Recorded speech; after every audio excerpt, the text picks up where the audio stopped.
Hey everyone, it's Michael Giudicissi, Power Shot Training here with your Power Up Sales Tip of the Week number 2. And we're going to get great education in 3 minutes or less. So the clock is ticking. Let's get to it. Today's lesson is about spending your time appropriately as a salesperson. Now, here's what happens very, very often with salespeople I work with. They spend an inordinate amount of time on accounts that have very little return or potential return, and they spend very little time on accounts that have tremendous potential, even if they may not be referring right now. So I want you to think about this as you go through your account list. If you're using our top 20 or momentum selling methodology, you've got a defined account list. If you don't have a defined account list, you better get one. And I want you to look at opportunity. I want you to start grading these accounts out by potential referrals, potential partnerships, potential revenue, etc. And then I want you to honestly look back over the last 3 or 6 months, whatever you have records for, and I want you to look at how much time you've spent, number of calls, duration of calls in each of those accounts. Okay?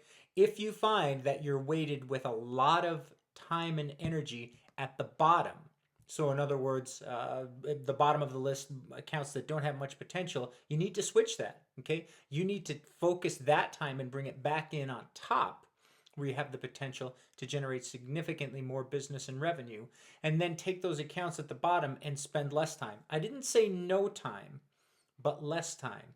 When you start to allocate your time appropriately, what you'll find is that there's probably more opportunity than you even realize at that heavy part of the list at the top. So you may look at an account and go, well, they could be good for 4 or 5 referrals a month, but the more time you spend, the more contacts you make, the deeper you develop the relationship, the more likely you are to find out that it might be 4 or 5, or it might be 8 or 10, because you've gotten information and depth that other reps haven't. Okay?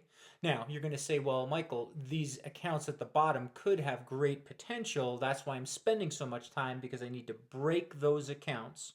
And then, of course, I can get a number of referrals. That's fine as long as that's backed up with data of their referral patterns or proper qualifying information so that you know the number of referrals that are coming out of a facility like that.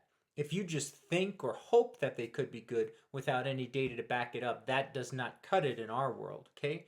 So I want you to start reallocating your time properly based on opportunity and stop chasing pipe dream accounts. Focus in on the accounts where you can make a real difference. 3 minutes or less. We've got 20 seconds to tell you I'm Michael G with Power Shot Training. Find us online, powershottraining.com. Come to one of our seminars and you'll learn more about this and everything else. This has been the Power Up Sales Tip of the Week, and I will see you next week. Take care.